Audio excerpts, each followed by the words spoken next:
Moi je suis interne en médecine générale, donc à 1 an de finir mes études de médecine.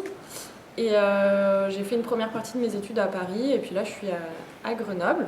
Donc je vais vous présenter un petit peu, en fait c'est un peu un déroulé de mes études et notamment de l'influence des laboratoires dans mes études, à quelles occasions j'ai pu les croiser et comment.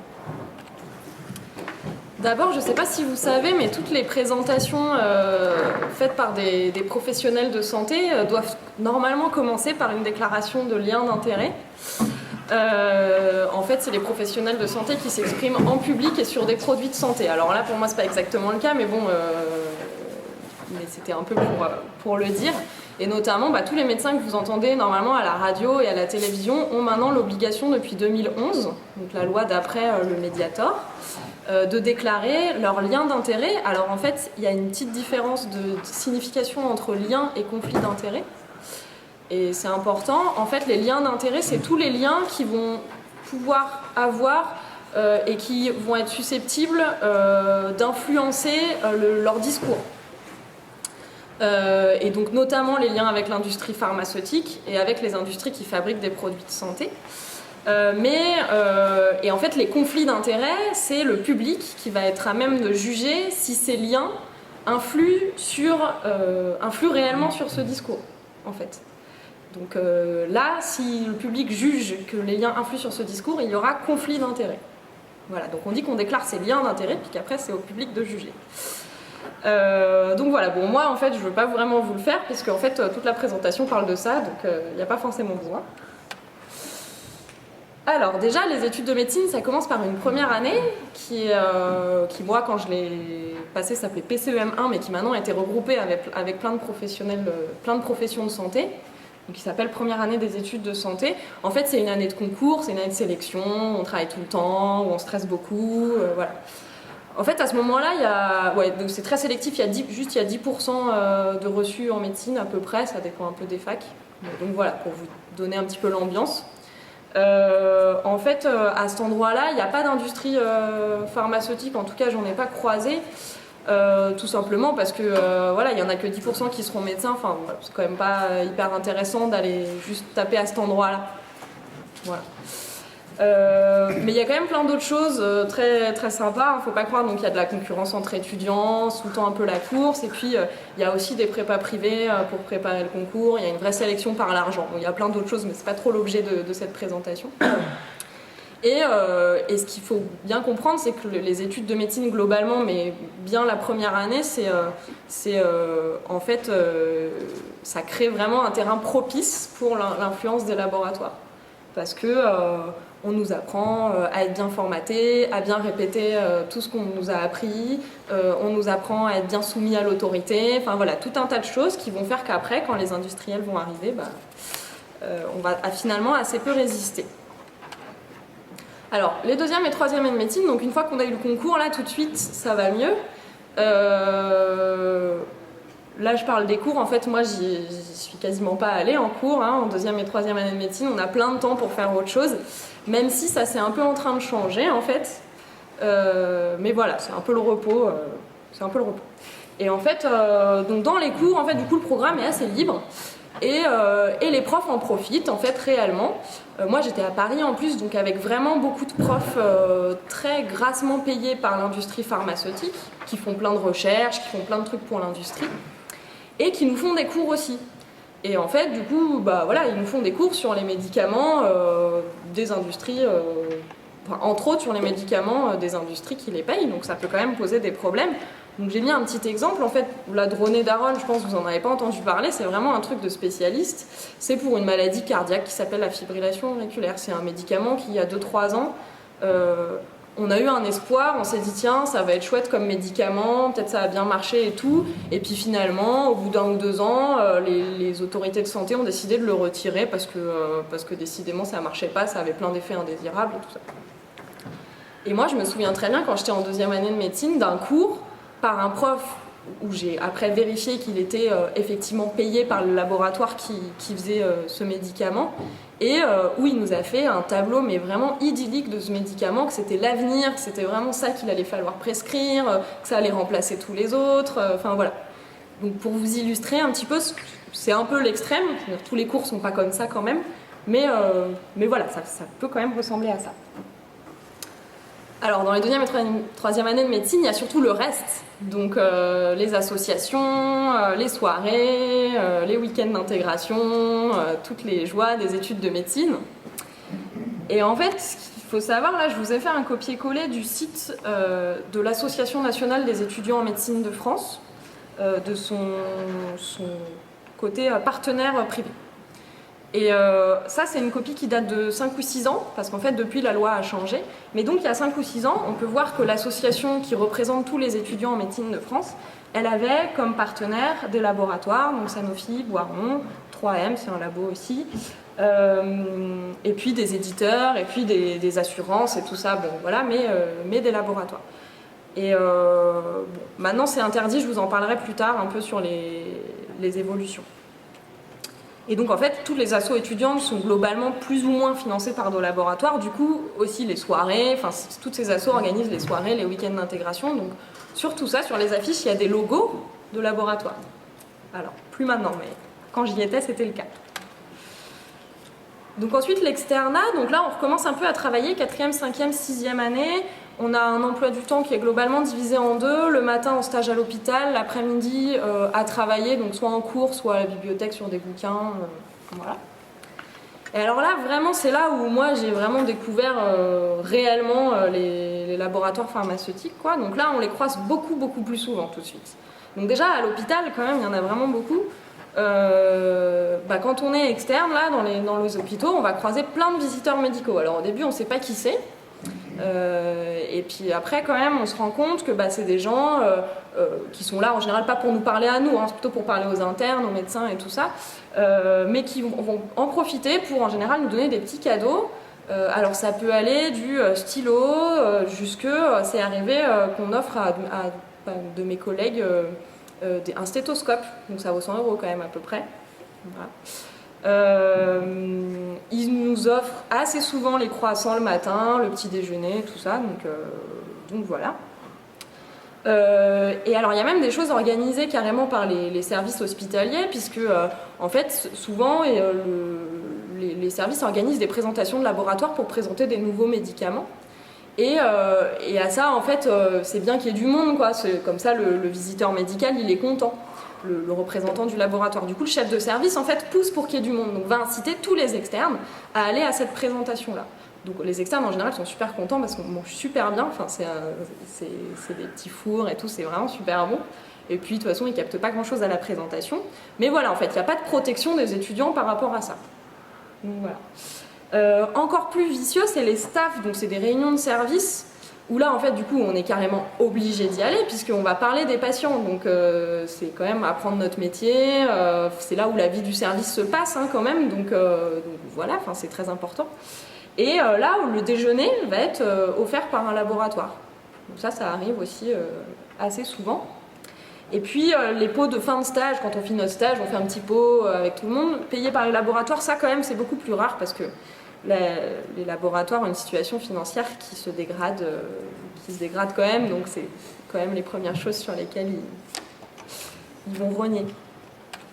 Et du coup, l'externat, c'est aussi donc, des après-midi où on travaille, où on a un concours à travailler. Donc là, pareil, je suis quand même assez peu allée en cours à ce moment-là, mais là, le programme est quand même beaucoup plus précis qu'en deuxième et troisième année. Mais ça ne veut pas dire que c'est plus conforme aux données de la science. Il y a vraiment des éléments du programme très très très discutables et où du coup on peut se demander s'il n'y a pas une influence des laboratoires pharmaceutiques, mais voilà, ce n'est qu'une hypothèse. Il n'y a toujours aucune déclaration de lien d'intérêt au début des cours, alors que ça c'est obligatoire, comme je vous ai dit au début, d'accord ? Personne ne le dit. Et alors les livres, moi j'ai beaucoup travaillé sur les livres, donc ça c'est des livres qui ne sont pas produits par les facs, hein, c'est des livres par des éditeurs privés. En général c'est ceux qui sont bien placés au concours, qui font un livre après, ils sont un peu payés, tout ça, tout le monde est content, donc c'est les livres qui préparent le mieux quand même au concours. Donc tout le monde les a, ces bouquins. Et en fait dans ces bouquins, il y a déjà tous les médicaments sont cités non pas par leur nom de molécule, mais par leur nom commercial. Ce qu'il faut savoir c'est qu'en France, il y a en général une molécule intéressante, et il va y avoir plusieurs médicaments parce qu'il y a plusieurs laboratoires qui se sont emparés du truc et qui ont produit un médicament. Donc il va y avoir plusieurs noms commerciaux. Et en fait, dans ces livres, c'est pas la molécule qui est citée, c'est le nom commercial. Donc ça peut poser des soucis aussi. Et puis, dans ces livres, il y a plein de pages de pub. Il y a des pages de publicité pour des médicaments, mais des vraies pages de publicité, quoi. Comme celles qu'on peut voir dans des revues médicales ou... Voilà. La préparation du concours, donc c'est aussi plein d'autres choses.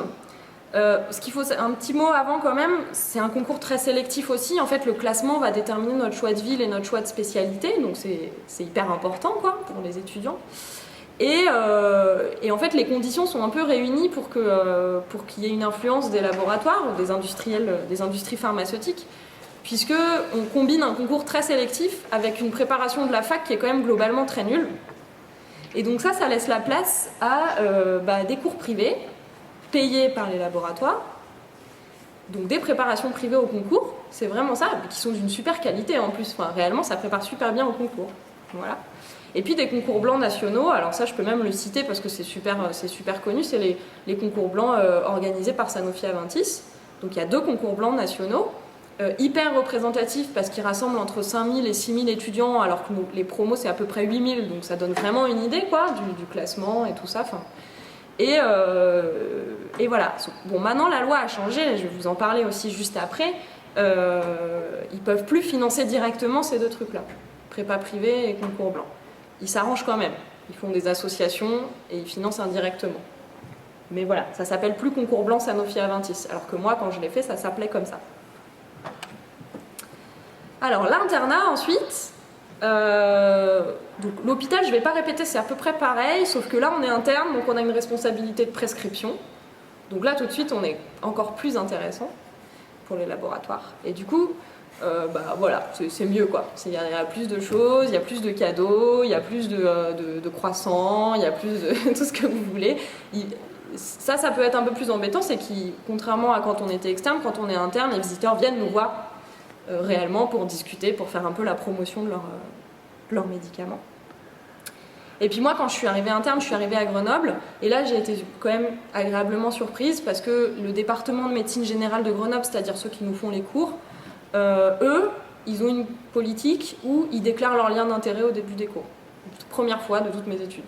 Donc, quand même bien, ils le font tous les profs.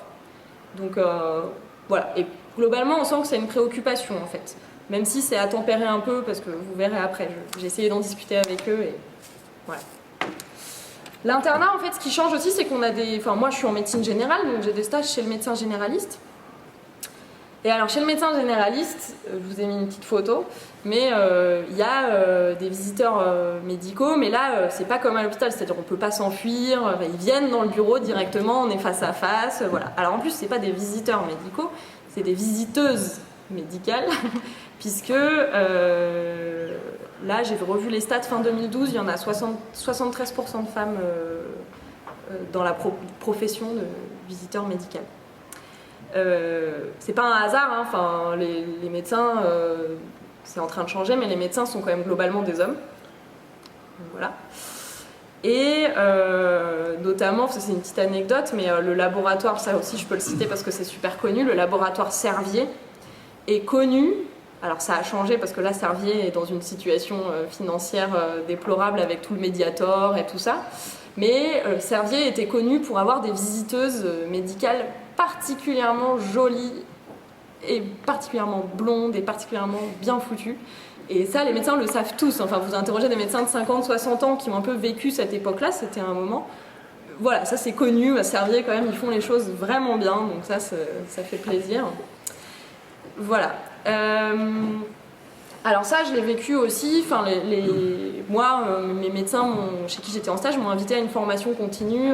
Donc c'est bien, ils se retrouvent tous les mois entre confrères pour avoir un petit mec qui fait un topo sur un sujet. Enfin, c'est intéressant.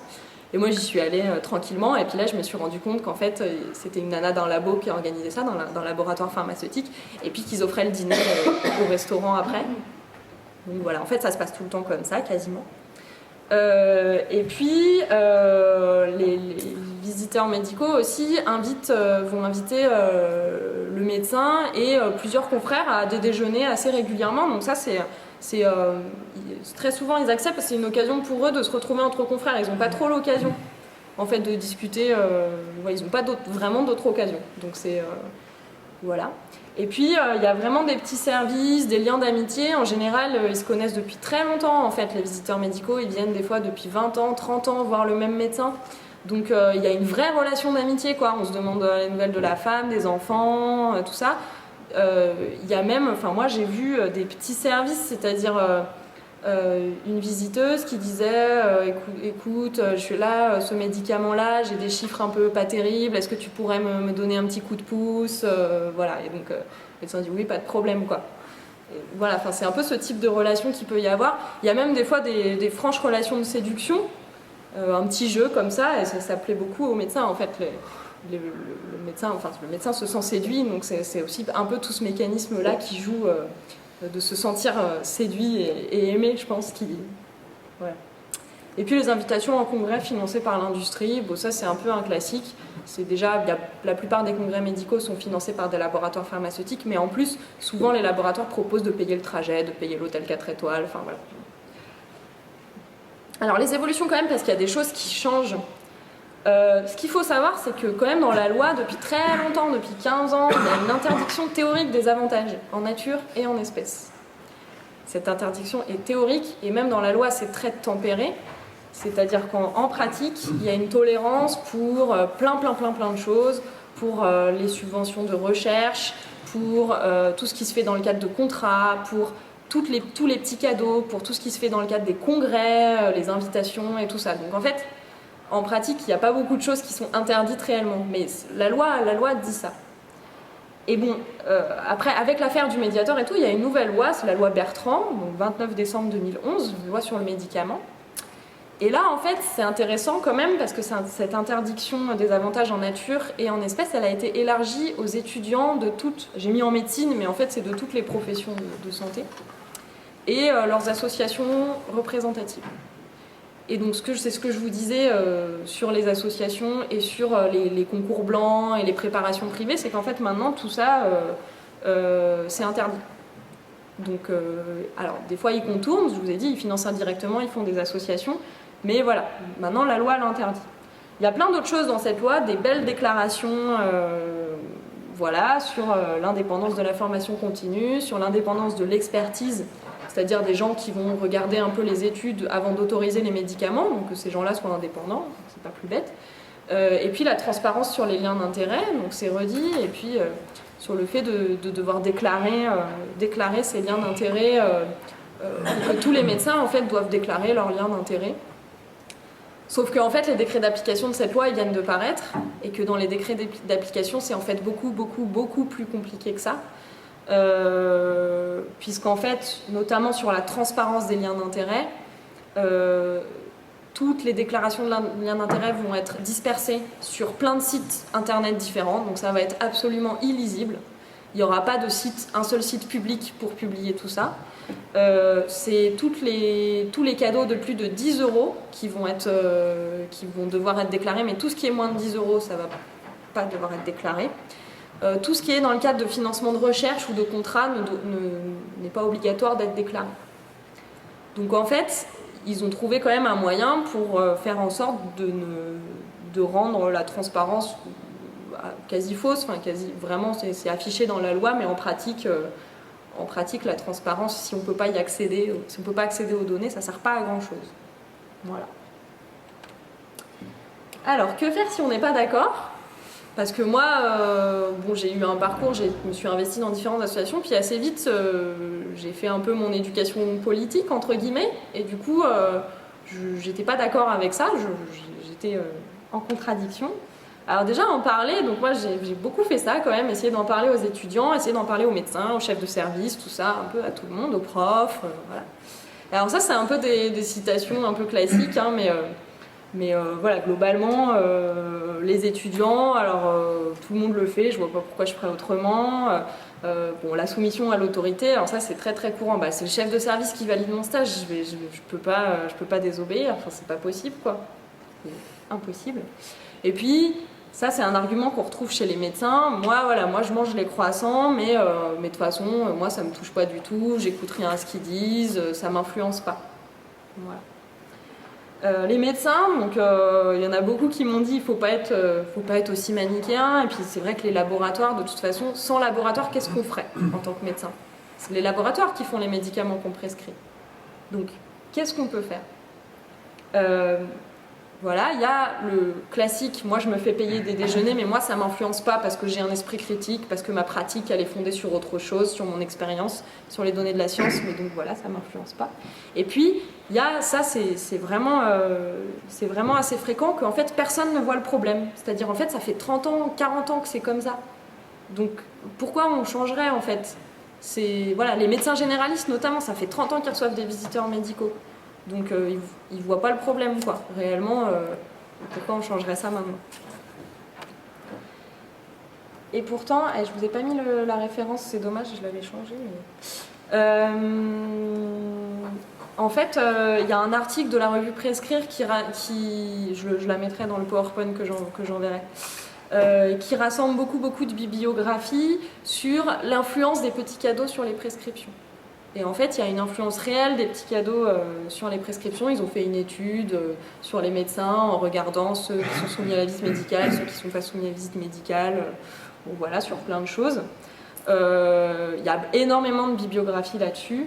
Même les petits cadeaux, même les tout petits cadeaux inférieurs à 10 €, même les stylos, tout ça, ça influence la prescription. Même les supports visuels, ils ont fait une étude auprès d'étudiants. Juste de voir un logo, ça influence des prescriptions.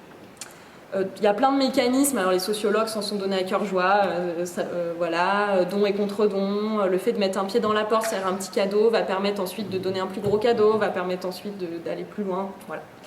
Ça, c'est une étude aux États-Unis aussi, c'est assez marrant comme statistique, c'est 61% des internes pensent que les cadeaux n'ont pas d'influence sur eux. Par contre, il y en a 16% qui pensent que ça n'a pas d'influence sur les autres. Voilà. Donc pour vous dire un peu, c'est ça qui est très compliqué, c'est qu'en fait ces influences elles sont inconscientes et que du coup la première étape c'est d'en prendre conscience. Mais il n'y a pas beaucoup de gens qui en ont réellement conscience. Et puis, alors ça c'est assez marrant, moi j'ai un très bon ami dont le père est dans l'industrie pharmaceutique, et même grand directeur d'un laboratoire. Et j'en ai beaucoup discuté avec lui. Lui il me dit mais franchement, moi mon boulot c'est de faire du bénéfice. Est-ce que les médecins ils croient vraiment que je fais ça pour rien? Que je dépense tout cet argent de payer des visiteurs médicaux, de payer de la pub, de payer des plaquettes, de payer leurs congrès, tout ça, pour rien, alors que ça marche pas? Et voilà, ça, je trouvais ça assez convaincant comme argument quand même. Alors après, moi j'ai essayé de refuser, et en fait, finalement, c'est pas si difficile que ça. À l'hôpital, refuser de voir les visiteurs médicaux, c'est un peu compliqué parce qu'il y a j'avais un peu d'agressivité en moi envers ces gens. Alors c'est pas de leur faute, eux ils font un travail qui des fois est vraiment très difficile. Et voilà, mais en tout cas, de leur expliquer pourquoi je voulais pas qu'ils me parlent. Chez les médecins généralistes, c'est beaucoup plus dur parce qu'on est dans un tête-à-tête. Alors c'est plus difficile. Refuser les cadeaux, les stylos, tous les trucs comme ça. Ne pas aller aux présentations de labo. Et là, contrairement à ce que je croyais, et bon, personne m'a rien dit, c'est-à-dire le chef de service il m'a quand même validé mon stage quoi, donc en fait c'est un peu une hantise comme ça. Alors les croissants, mais ça c'est très difficile, les croissants le matin, mais en vrai moi je les mangeais pas, mais personne comprend quoi, enfin, je sais pas si vous vous rendez compte, mais des croissants le matin tout le monde va les manger quoi, donc tout le monde prend pour un hurluberlu de pas manger les croissants quoi, enfin c'est vraiment bizarre. Ça c'est drôle, c'est un ami qui le faisait. Donc les staffs obligatoires, il y a des déjeuners offerts par des labos, donc on est obligé d'y aller au staff parce que comme je vous ai dit c'est les réunions d'équipe. Lui il y arrivait avec son sandwich, puis du coup tout le monde le regardait un peu, puis le médecin finissait par lui dire bon mais Alexandre tu veux pas manger les petits fours là qu'est-ce qui se passe? Et lui il disait non moi mon sandwich il a un goût spécial, c'est pour ça que je le mange et tout. Et le médecin lui dit ah bon il fait oui en fait il a le goût de la liberté. Et tout le monde un petit rire gêné, voilà, et c'était assez marrant. Moi dans mes présentations à l'hôpital je déclare mes liens d'intérêt à chaque fois au début. Ils peuvent rien me dire en fait, mais du coup c'est intéressant aussi parce que ça donne cette culture là aux étudiants, et puis ça montre qu'on réfléchit un petit peu. Et puis moi j'ai demandé, en fait j'en avais marre d'être chez le médecin généraliste et d'avoir des visiteurs médicaux qui défilaient. Du coup j'ai demandé au département de médecine générale de Grenoble, voilà, quelle était leur politique réellement par rapport à ça. Est-ce qu'on ne pouvait pas dire au moins aux médecins généralistes qui recevaient les étudiants, bah, s'il vous plaît, recevez pas les visiteurs médicaux en présence de vos étudiants, quoi. Enfin, juste, est-ce qu'on ne pouvait pas protéger un peu les internes des influences? Et alors là, en fait, ils m'ont fait tous une réponse à peu près vaseuse. Bon, voilà, tout ça n'a pas abouti, globalement. Ils m'ont pas franchement répondu. On sent qu'ils ont quand même du mal à se positionner réellement. Et voilà, comme je vous ai dit à propos des croissants, mais c'est vrai pour tout le reste, globalement, c'est difficile parce qu'on est souvent incompris et puis on peut se mettre en opposition. Enfin, en fait, ça renvoie les autres à leurs propres incohérences quand même et à leur... ouais, merci. Et tout ça, et donc ça les renvoie vraiment à des questionnements qui en général ne sont pas faciles et du coup ça peut être souvent mal pris, quoi. Trouver des amis, bah ça c'est quelque chose qui aide quand même dans les études. Du coup là je vous ai mis plusieurs choses. Je vous ai mis le Forum Indep, c'est un collectif pour l'indépendance de la formation et de l'information médicale. Notamment le Forum Indep, leur action récente, je vous invite à aller sur leur site, mais c'est de faire un recours devant le Conseil d'État pour les décrets que je vous ai cités plus haut, qui dénaturent complètement la loi de 2011 là. Et ils vont sans doute le gagner, mais du coup c'est vraiment intéressant ce qu'ils font. La revue Prescrit, on en a beaucoup entendu parler, qui a dénoncé le Mediator 30 ans avant, qui a dénoncé les pilules de 3e génération dès qu'elles sont sorties, et tout ça. C'est la seule revue indépendante de l'industrie pharmaceutique. Et puis Voix Médicale, c'est un site intéressant où il y a plein de choses, à la fois des informations médicales indépendantes et puis des informations critiques sur des recommandations et tout ça. Donc c'est un site assez intéressant. Et après, bon, moi j'avais la chance d'avoir des copains avec qui on était d'accord. Et il y a une organisation à Marseille qui rassemble des étudiants en médecine qui s'appelle Massilia Santé Système et qui a fait aussi pas mal de choses sur l'influence des laboratoires dans les études de médecine à Marseille. Mais du coup, c'est vraiment intéressant. Et ça, c'est pour finir, c'est vous présenter une petite action que du coup on a faite avec des copains, parce que nous on avait un peu marre de tout ça. En fait, en 2012, il y avait ce qu'on appelle le congrès de la médecine générale à Nice.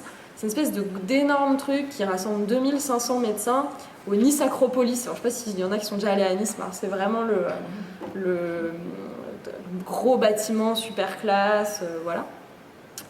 Et en fait, ce congrès, il était financé par plein de laboratoires, mais ça changeait pas trop d'habitude. Ce qui changeait d'habitude, c'est qu'il y avait Coca-Cola et McDonald's qui finançaient et qu'il y avait ce qu'on appelle des sessions partenaires, c'est-à-dire des endroits où ils intervenaient pour dire. Alors Coca-Cola avait invité une anthropologue pour parler des besoins hydriques des adolescents en France. Pour vous dire un petit peu.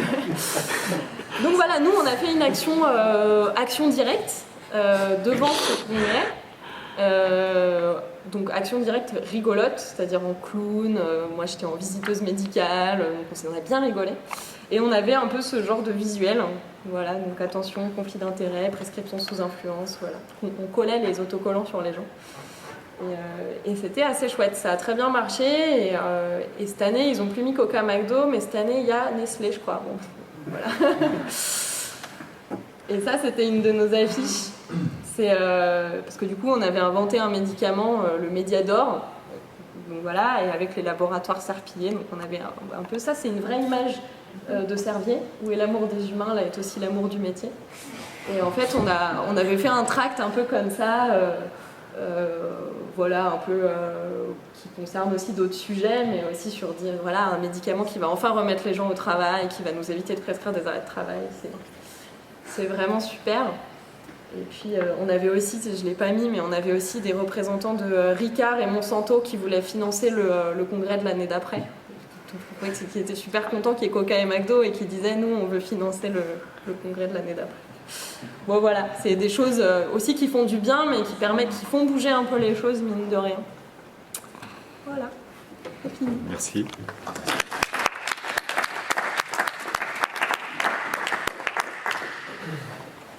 S'il y a des questions donc... Ça s'est pas mal terminé cette action à visée pacifiste, mais qui n'a peut-être pas été bien de cet œil par tout le monde. Alors, je ne sais pas ce qu'on appelle mal terminé. En fait, le premier jour, on est resté très sympa. clown et tout ça, les gens ont bien rigolé. La plupart des gens, quand même, des médecins étaient d'accord avec nous dans le congrès, hein. Ok, mais juste, bah voilà, ils acceptaient, c'est comme ça un peu, c'est la réponse, ouais, mais c'est comme ça, comment peut-on faire autrement? Et en fait, le deuxième jour, on en a eu un peu marre aussi de faire les clowns de service, du coup, on a fait une espèce une vraie action directe, c'est-à-dire une espèce de chaîne, et puis on a essayé de rentrer. Et ça a été un peu violent, après il y a la police qui est arrivée, tout ça. Mais après, on est resté dehors tranquillement, en fait, ils sont juste restés là, la police, et puis ils ont rien fait. Du coup, non, ça s'est plutôt bien terminé, globalement. Alors, qu'est-ce qu'un laboratoire devrait avoir le droit de faire finalement? C'est ce que je m'interrogeais là-dessus. Bon, il faut qu'ils fassent leur recherche et ils fabriquent des médicaments, soit. Mais ensuite, pour les faire connaître, comment faudrait-il qu'ils le fassent? Voilà, c'est la question que je me suis posée du coup. Bah, en fait, pour moi, il ne devrait pas y avoir de stratégie marketing de la part du laboratoire. C'est-à-dire qu'il devrait... C'est très compliqué parce que en Comment même temps, une entreprise privée ne peut pas avoir de stratégie marketing? En fait, c'est tout le paradoxe de faire fabriquer des médicaments par des entreprises privées. En fait, il y a un énorme paradoxe là-dedans, en fait. C'est que faire fabriquer des médicaments par des entreprises privées, ça sous-entend qu'ils vont faire du bénéfice. D'accord. Et donc, ça sous-entend qu'ils doivent faire de la pub. Oui. C'est tout un système, en fait. Et donc, du coup, faire ça, c'est donc dire qu'ils vont ensuite pousser un maximum pour faire prescrire ce médicament alors qu'il n'y a pas forcément d'intérêt, d'indication, de trucs comme ça. Donc en fait, j'ai pas vraiment de réponse dans le système actuel. Moi, ma réponse en tant que professionnel de soins, on va dire, c'est que moi, j'essaye d'avoir aussi peu de contacts que possible avec les laboratoires parce que en fait, tout simplement, j'ai peur pour mon intégrité. C'est-à-dire, je sais qu'en fait, les influences sont inconscientes. Et du coup, je sais que je ne sais pas si je suis influencée en vrai, et donc j'essaye de limiter le plus possible ces contacts. Mais est-ce qu'un abonnement à la revue Prescrire est suffisant pour avoir une information médicale complète et qui... Voilà, c'est un petit peu la question. Parce que, bon, vous dites qu'il n'y a pas de solution dans le système dans lequel on est, d'accord. Bon, soit, alors on peut imaginer des jours meilleurs où les médicaments soient fabriqués par la puissance publique et une recherche complètement indépendante, soit, je suppose que c'est ce que vous préconisez. En attendant d'arriver à ce point idéal, on est dans un système complètement différent.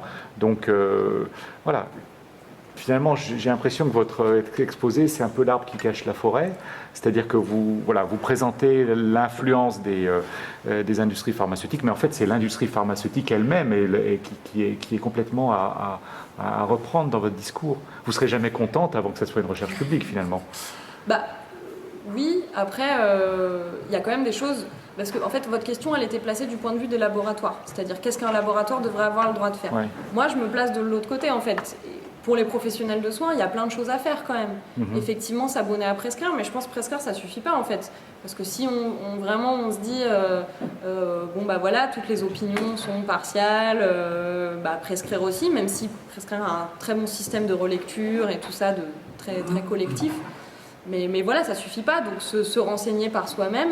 Et puis, un professionnel de soins, il peut refuser les visiteurs médicaux, en fait. Voilà. Mais un professionnel de soins... Il y a des choses à faire, quoi. Un professionnel de soins, et il a des horaires énormes, il a très peu de temps pour s'informer, sinon, sur l'actualité de ce qui sort comme molécules, des études qui sont faites, etc. Donc c'est vrai que quand quelqu'un arrive avec l'information finalement bien packagée, et puis peut-être avec un repas tout prêt, etc. Non, mais c'est vrai quelque part, c'est vrai que c'est tentant, en tout cas parce que je pense qu'au-delà de l'influence qu'ils cherchent à avoir, indéniable, je pense que personne n'en est dupe de ça.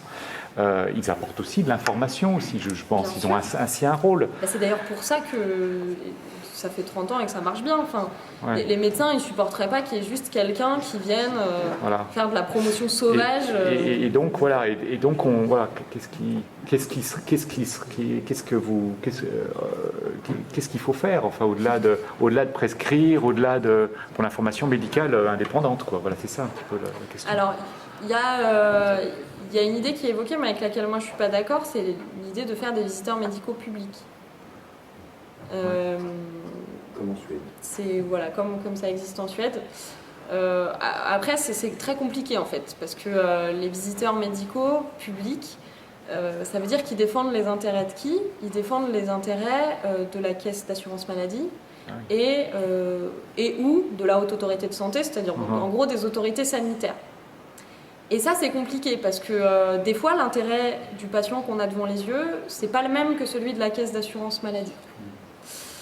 Même si l'information est indépendante de tout lien d'argent, industriel, pas d'argent d'ailleurs, mais industriel, on va dire, voilà, qu'il n'y a pas d'intérêt dans le fait de faire des bénéfices. Mais quand même, en fait, il peut y avoir d'autres conflits d'intérêts, réellement. Et donc voilà, moi, si vous me posez la question, je pense que, en fait, ce que ça démontre, c'est que tout ce système, notamment de comment on paye les médecins, de comment leurs journées de travail sont surchargées et tout ça, est propice à l'influence des laboratoires, comme les études de médecine sont propices à l'influence des laboratoires. Et que si on leur laissait des vrais temps payés de formation continue, où ils ont le temps justement d'aller se renseigner, d'aller tout ça, d'aller faire des groupes de pairs mais non financés par les laboratoires, et bah peut-être que là ça ferait évoluer un petit peu les choses. Mais là, un médecin, il est payé à l'acte, il est payé à la consultation. Donc tous les moments où il ne fait pas d'acte et où il va chercher des revues scientifiques sur Internet, il n'est pas payé. Juste pour le marketing, c'est pas totalement incongru d'interdire le marketing, sachant que c'est le cas pour les cigarettes, par exemple. Pour les cigarettes, le marketing est interdit, donc c'est pas totalement incongru d'interdire le marketing pour certains groupes industriels. Parce que c'est Pour certains groupes et pas d'autres, alors. Ouais. C'est un choix de société, c'est un débat éthique et de société, bien sûr. Le marketing sur la santé, c'est pas incroyable, c'est pas impossible. On le fait pour la cigarette. Mais la cigarette n'est pas censée soigner, quoi. Non, mais... Moi, j'avais une remarque. Le problème était le fait de dire qu'on ne peut pas interdire le marketing aux boîtes parce qu'il faut qu'elles vivent quand même et donc il faut qu'elles utilisent le marketing. Si c'est juste ça l'argument, on peut faire des parallèles. Après, effectivement, sur le fond... Alors, moi je suis professionnelle de santé, je suis pas médecin, je suis dans la recherche publique, je participe au comité de lecture de prescrire, donc voilà. Mais par contre, je suis pas tout à fait d'accord avec tout ce que... Enfin, le fond est bon, la forme me dérange. En fait, parce que je trouve que tout ça manque de nuances, à mon avis. Et puis, faire un état des lieux, ça me paraît vraiment bien, mais j'ai besoin d'entendre des pistes de solutions. C'est pour ça que je suis assez d'accord avec votre remarque. Et puis, produire dans le public les médicaments de demain, malheureusement, on n'a pas les moyens, quoi. Vous savez très bien que l'avenir, c'est les biotech, c'est ce qu'on entend beaucoup sortir dans les derniers médicaments de pointe. Et je suis quand même bien placée pour savoir que la recherche médicale dans le public, on n'a pas les ronds, quoi. Et puis je suis aussi un peu placée pour organiser un tout petit congrès renouvelois sur les trucs de thérapeutique. Et sans les labos, on n'y arrive pas. On est obligé d'ouvrir des stands pour que des labos viennent présenter des trucs, parce qu'autrement, on ne l'organise pas notre congrès, quoi. Donc c'est un choix qui est formulé, on est d'accord. On est placé dans un truc où on le fait ou on ne le fait pas. Alors c'est pas un grand congrès de médecine générale, on aborde des points thérapeutiques à la fac. Il y a essentiellement des universitaires qui viennent, et voilà. Donc, on est pris dans notre jeu peut-être, mais en l'occurrence, moi j'ai pas de solution, quoi. Donc dénoncer, ça me paraît pas mal, hein, mais aucune piste de solution, ça me dérange.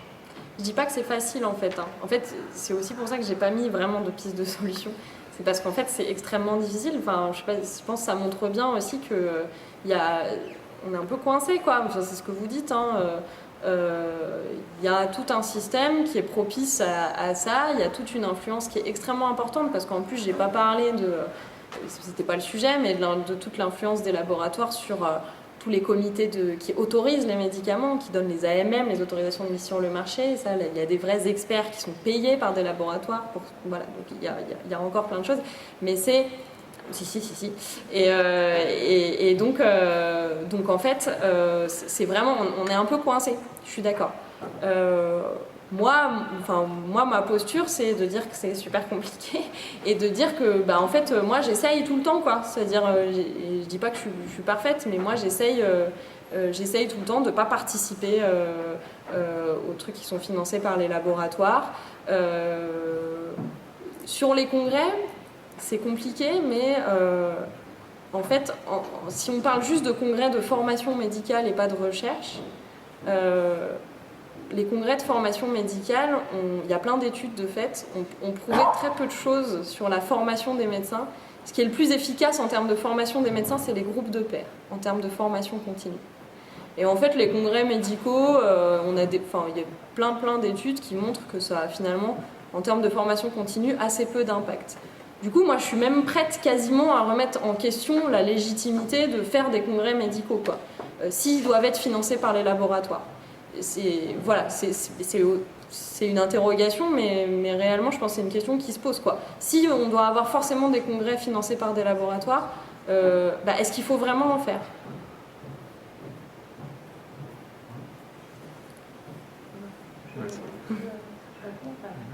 Mon avis, puis après je ne veux pas monopoliser la parole. Si j'apprenais rien au congrès, j'irais pas. Quand je vais en congrès, j'apprends des trucs. Donc j'y vais pas tous les 4 matins, parce que, mais quand j'y vais, j'apprends des choses. Donc ça me sert. Voilà. D'accord. Mais en fait, c'est juste qu'il y a aussi d'autres choses qui pourraient avoir cet effet-là. C'est juste ce que je dis. D'autres remarques, questions, commentaires? Oui, sur les experts médicaux, sur l'influence des médecins, on pourrait imaginer que les experts médicaux disparaissent, que ça limite cette grosse influence-là, et les médecins généralistes s'appuient sur le Vidal pour prescrire. Le Vidal est financé par l'industrie. Vidal. Non, il y a une base, Si très récemment, depuis 2 semaines, il y a une base de données publique sur le médicament. Si ce n'est que tout ce qui sort quand même, il y a une autorisation de mise sur le marché, ce sont les médicaments, même s'il y a une certaine influence qui normalement doit être, maintenant il doit y avoir des liens d'intérêt qui doivent être publiés pour chaque... Il n'empêche que c'est quand même des médicaments qui sont pas dangereux, qui peuvent être utilisés. Le Vidal, Vidal ou autre, pourrait être un appui pour le médecin généraliste sans qu'il ait l'influence extérieure de visiteurs médicaux. On pourrait imaginer ça. Oui, mais... comment dire ?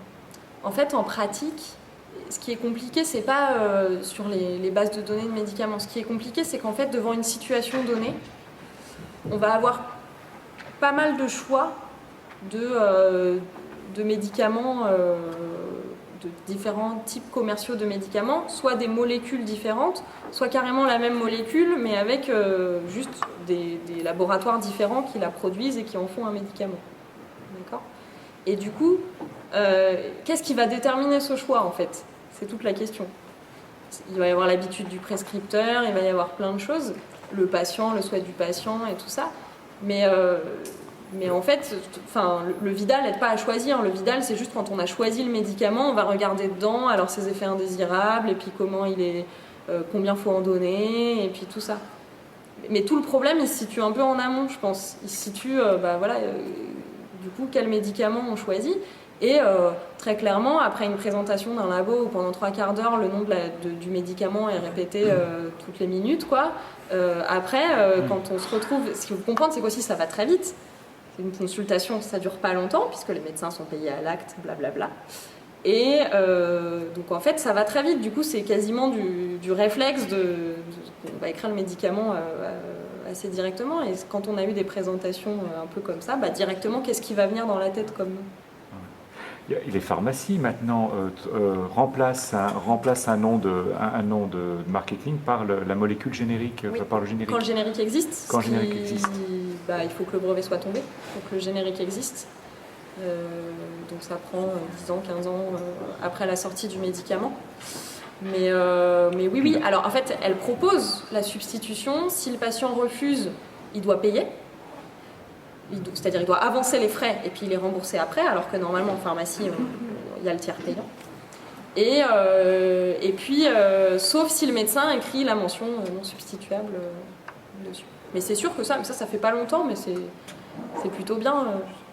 Après, il y a plein d'autres problèmes sur ce que c'est qu'un générique et comment on montre qu'un générique a la même efficacité qu'un médicament princeps. Donc c'est la même molécule, mais c'est pas forcément les mêmes excipients, c'est-à-dire les mêmes autres composés.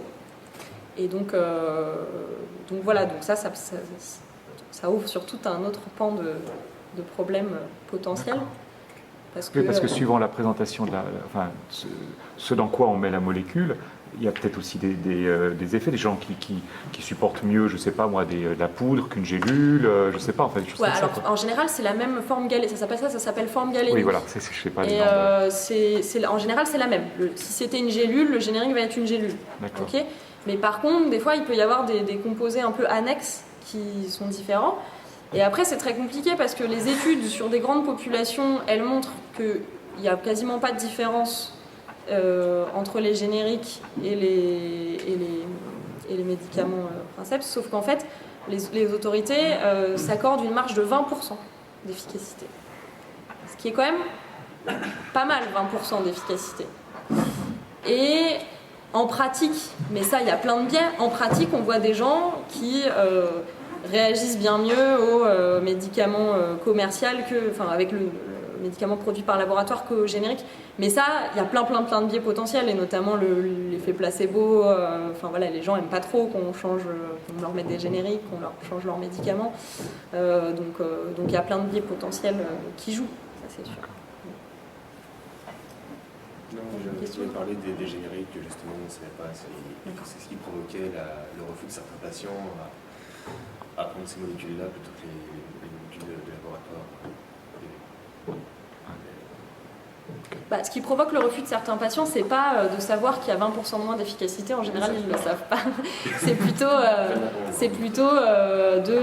chez moi, les génériques, ça marche pas. Et puis alors, ça c'est un peu... Les génériques en général, ça marche pas. Bon, ça c'est un peu... Voilà.